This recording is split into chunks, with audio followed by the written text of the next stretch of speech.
സുഹൃത്തെ, പ്രകാശത്തിൻ്റെയും പ്രത്യാശയുടെയും തിരുനാളായ ക്രിസ്തുമസ് വീണ്ടും നമ്മുടെ ഇടയിൽ എത്തിയിരിക്കുന്നു. ലോകമെമ്പാടും സമാധാനത്തിൻ്റെയും സ്നേഹത്തിൻ്റെയും സന്ദേശം പകർന്നു നൽകുന്ന ഒരു പുണ്യദിനമാണ് ക്രിസ്തുമസ്. ഒരു രാജകീയ കൊട്ടാരത്തിലല്ല, മറിച്ച് ഒരു ലളിതമായ ഗോശാലയിലാണ് രക്ഷകൻ ജനിച്ചത്.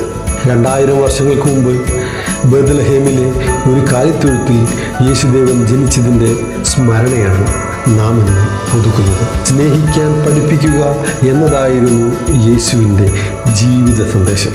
ക്രിസ്തുമസ് എന്നാൽ കേവലം പുൽക്കൂടോ നക്ഷത്രമോ കേക്കോ മാത്രമല്ല, അത് സഹജീവികളോടുള്ള കരുണയും കരുതലുമാണ്. തന്നെപ്പോലെ തൻ്റെ അയൽക്കാരനെയും സ്നേഹിക്കണമെന്ന് അദ്ദേഹം നമ്മെ പഠിപ്പിച്ചു.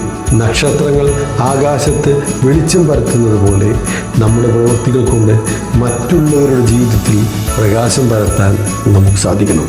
ഈ ക്രിസ്തുമസ് കാലം നമ്മുടെ മനസ്സുകളിൽ സ്നേഹത്തിൻ്റെയും ഐക്യത്തിൻ്റെയും പുതിയ തിരുനാളുകൾ തെളിയിക്കട്ടെ എന്ന് ഞാൻ ആശംസിക്കുന്നു.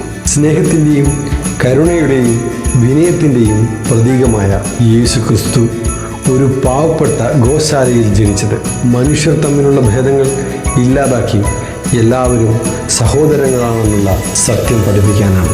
ഇന്നത്തെ ലോകത്ത് നമ്മൾ നേരിടുന്ന വെല്ലുവിളികളിൽ ക്രിസ്തുമസിൻ്റെ സന്ദേശം കൂടുതൽ പ്രസക്തമാണ്.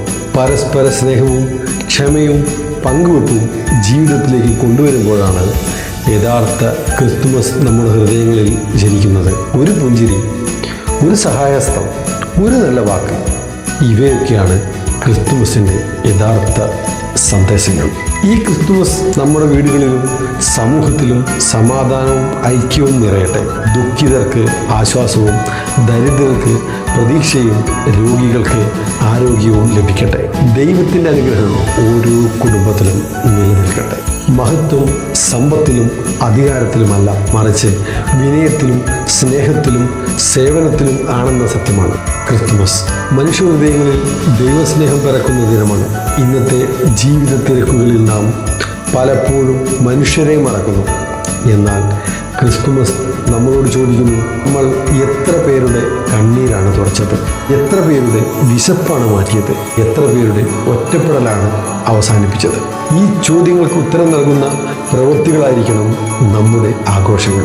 നമ്മുടെ വീടുകളിൽ മാത്രമല്ല, നമ്മുടെ മനസ്സുകളിലും ക്രിസ്തുമസ് ജനിക്കട്ടെ. വൈരാഗ്യങ്ങൾ വിട്ട് സൗഹൃദം സ്വീകരിക്കാം. അസൂയ വിട്ട് സഹോദരത്വം വളർത്താം. ഇരുട്ട് നിറഞ്ഞ ഇടങ്ങളിലേക്ക് പ്രത്യാശയുടെ ഒരു ചെറിയ വിളക്ക് നമുക്ക് കൊളുത്താം. ഈ ക്രിസ്തുമസ് നമ്മെ കൂടുതൽ നല്ല മനുഷ്യരാകട്ടെ.